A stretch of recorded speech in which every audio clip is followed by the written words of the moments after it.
नमस्कार, स्वागत है आपका आवाज उत्तर प्रदेश में। मैं हूं प्रियंका आर्या। आइए नजर डालते हैं आज के उत्तर प्रदेश की प्रमुख खबरों पर।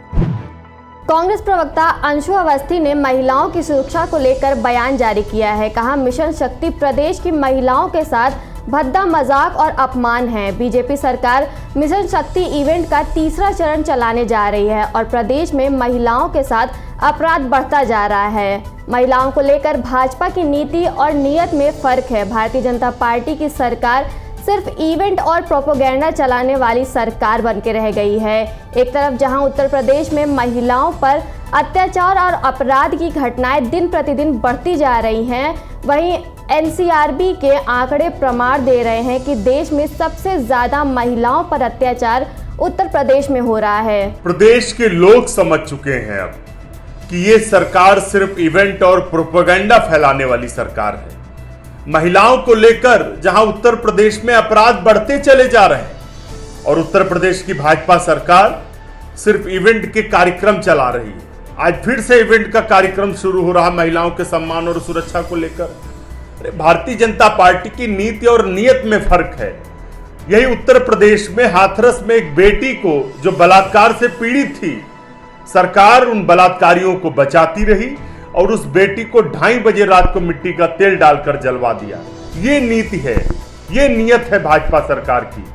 उत्तर प्रदेश में जब शिक्षा मित्र बहनें सर मुड़वाती हैं, तब उत्तर प्रदेश के मुख्यमंत्री क्या कहते हैं, सभी को पता है। शाहजहांपुर में बलात्कारी भाजपा का सांसद बाहर था और वो बलात्कार से पीड़िता जेल के अंदर। ये है नीयत भारतीय जनता पार्टी की।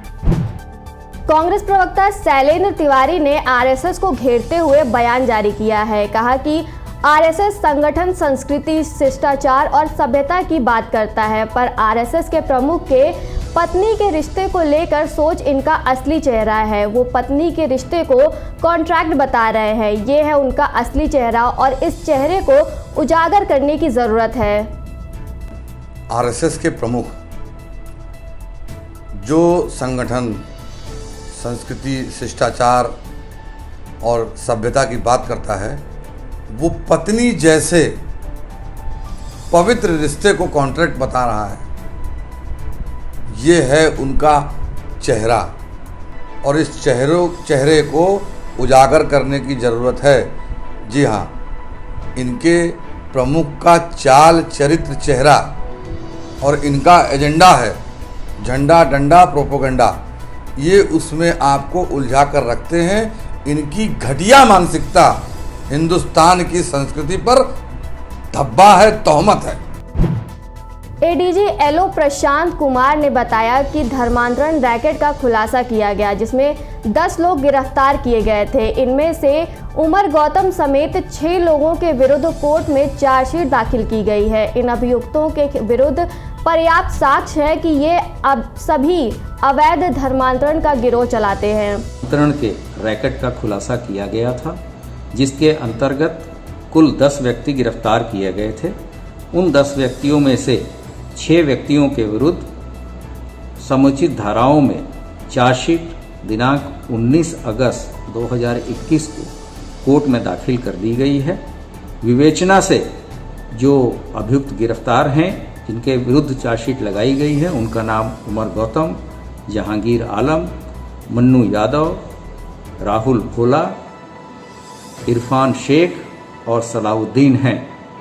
इन अभियुक्तों के विरुद्ध पर्याप्त साक्ष्यों के आधार पर यह तथ्य प्रमाणित हुए हैं कि इनके द्वारा वृहद आपराधिक षड्यंत्र के अंतर्गत देशव्यापी अवैध धर्मांतरण के गिरोह का संचालन किया जा रहा है और जिसके तार अंतर्राष्ट्रीय स्तर पर भी जुड़े हैं।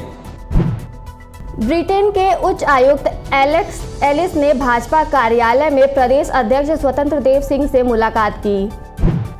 उत्तर प्रदेश में विद्युत की स्थिति और संगठन को विस्तार देने के लिए कानपुर में उत्तर प्रदेश विद्युत मजदूर संघ ने बैठक का आयोजन किया। भारतीय मजदूर संघ के राष्ट्रीय उपाध्यक्ष एलपी कटकावर ने बताया कि सरकार सार्वजनिक क्षेत्र को बेचकर 1,70,000 करोड़ इकट्ठा करना चाहती है। उससे हमारे कामगारों की सेवा प्रभावित होगी। सरकार कहती है कि हम 1 लाख रुपए बैंकिंग और बीमा क्षेत्र से और 70,000 करोड़ सार्वजनिक क्षेत्र से इकट्ठा करके निचले तबके के लोगों का जीवन स्तर सुधारने में लगेंगे। कि अभी आपने देखा होगा कि सरकार सार्वजनिक क्षेत्र को अब एक तरह से बेचने का विनिवेश के माध्यम से 1,70,000 करोड़ इकट्ठा करना चाहती है और यह निश्चित रूप से हमारे कामगारों के जो सेवा शर्तें हैं वो प्रभावित होंगी।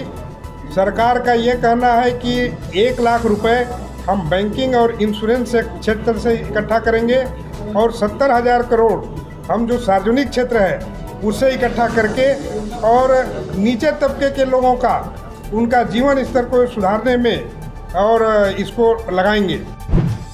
मीडिया पैनलिस्ट अनुभव चक द्वारा भेदभाव छोड़ो भारत जोड़ो अभियान की शुरुआत की गई। कानपुर के नाना राव से अनुभव चक ने अपने सैकड़ों समर्थकों के साथ घंटाघर स्थित भारत माता प्रतिमा तक पैदल मार्च किया।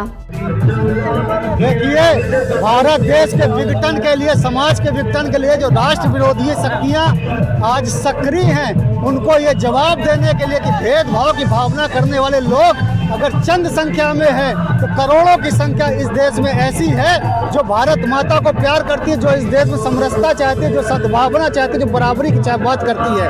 लेकिन कुछ घटनाओं की आड़ जो राष्ट्र विरोधी शक्तियां सक्रिय राष्ट्र विघटन के लिए, आज उनको इस बारिश के मौसम में भी ये बड़ी संख्या देखकर जवाब मिल गया होगा। उनकी आंखें चौंधिया गई होंगी कि कैसे ये संभव हो गया कि आज हमारे जो उनके कुत्सित प्रयास थे वो इस देश की जनता ने विफल कर दिए, कानपुर शहर की जनता ने विफल कर दिए।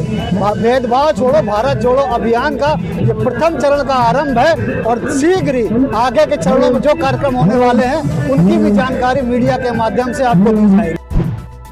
21 अप्रैल 2011 को चीन बॉर्डर पर गश्त करते हुए राजेंद्र राणा शहीद हुए थे। उनके सम्मान में स्मृति द्वार का शिलान्यास डॉक्टर शेफाली सिंह चौहान जिला पंचायत अध्यक्ष मुरादाबाद द्वारा किया गया। तो वहीं शिलान्यास के दौरान शहीद के परिवार के सदस्य भी मौजूद रहे।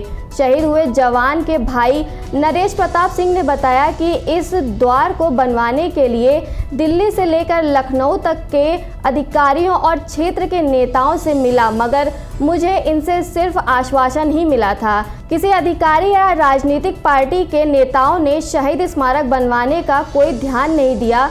अब जब भाजपा से डॉक्टर शेफाली सिंह ने प्रचंड बहुमत से जिला पंचायत अध्यक्ष का चुनाव जीतकर आई तो उन्होंने अपनी जिला पंचायत की पहली ही बोर्ड की मीटिंग में शहीद स्मारक को सर्वसम्मति के साथ पास कर दिया गया। मैडम, आज आपने शहीदों को सम्मान दिलाने के लिए आज उनके एक द्वार का शिलान्यास किया है। ये प्रेरणा आपको किसने दी और आपके मन में क्या आया, क्योंकि काफ़ी लंबे समय से एक लंबित मामला था और जिसको आज आप शहीदों के परिवार को ये गेट उपहार में दे रही हैं, क्या कहना चाहिए इसमें? देखिए, मैंने अभी भी ये बात कही कि हम भारतीय जनता पार्टी के मूल सिद्धांतों पर चलते हैं।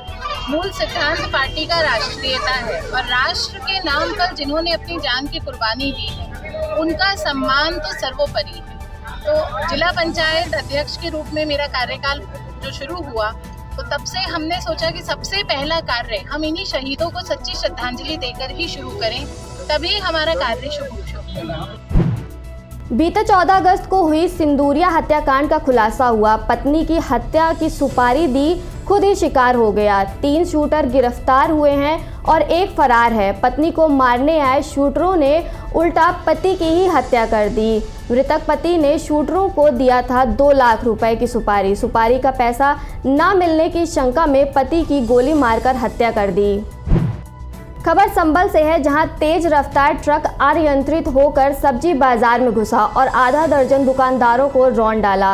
हादसे में आधा दर्जन से अधिक लोग घायल हो गए। दुकानदारों में हड़कंप मच गया। सड़क किनारे खेत में लग रही थी सब्जी बाजार।